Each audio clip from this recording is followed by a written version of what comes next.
naozaj to je tak, že tie veľké problémy ďaleko nás menej trápia, je to trošku niekedy cynické, ale je to v zásade tak z ľudskej prírodzenosti častokrát a ten ďaleký problém nás menej trápia ako ten, ktorý je tu, ten, ktorý si vieme predstaviť. A toto je vec, ktorú si vieme predstaviť.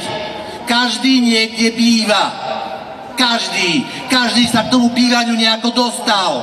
Zarobil, požičal, hypotéka, zdedil, samopostavil, s kamarátmi postavil, každý nejako, každý priložil, každý horšie, niekto lepšie, niekto ľahšie, ale každý musel vydať nejakú energiu. A potom je tu privilegovaná skupina ľudí, privilegovaná skupina karpatských socialistov a mafie, ktorú si vytvorili, ktorí bývajú naozaj za naše a nerozpakujú sa tak toto urobiť. Takže naozaj toto si vieme predstaviť, oni nechcú o tom rozprávať, nechcú a ja sa im nečudujem, že nechcú, lebo všetci si to vieme predstaviť, aj v Medzilaborciach si to vedia predstaviť, že smeráci sú tak drzí, že si postavili kaštiely. A to ich bolí, preto o tom musíme rozprávať a budeme rozprávať, nech to nerobia. Takže my musíme o tom rozprávať, žiadali sme prieskum nám samozrejme nedovolili, neviem čo, skúšame všetko možné a toto je veľký predpoklad, že sa v tom niečo udeje.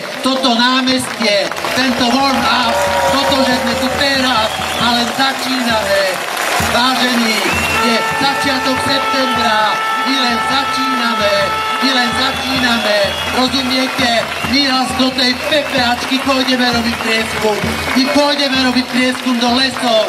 Čo urobili z našich lesov? Luk, oni normálne, to je korisť, vojnová korisť. Oni to tak chápu, oni to drancujú neskutočným spôsobom. Nedajú sa zastaviť. Prosím vás, my musíme ich zastaviť, musíme a dá sa to aj prácou hore, ale aj prácou tu dole, na námestiach, v uliciach. V tej jednote naozaj sa tam dostaneme a zastavíme ich. My ich musíme zastaviť. A skončím. Rozumiete? Čiže dá sa to. Keď zadefinujeme dosiahnuteľnú v danom momente požiadavku, tak ju vieme dosiahnuť. Viete, čo by mala byť naša požiadavka?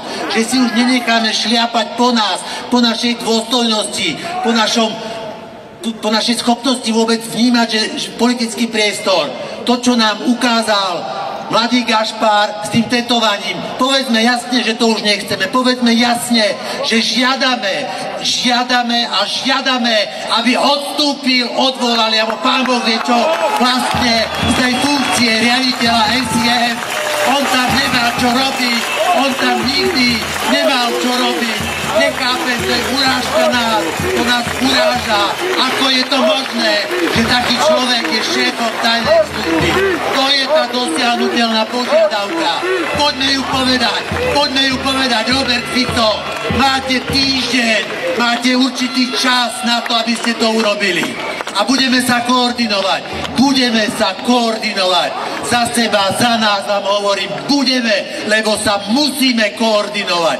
Aby to bolo jasné, aby to bolo zrejmé, aby to bolo jednoznačné, že sme jedna sila, ktorá má jasný postup, žiadna dysfunkcia, žiaden problém. A áno, budeme definovať budúci týždeň, v útorok treba byť na námestí Slobody. A tam zadefinujeme, ako budeme chcieť splnenie aj tejto požiadavky. Ja si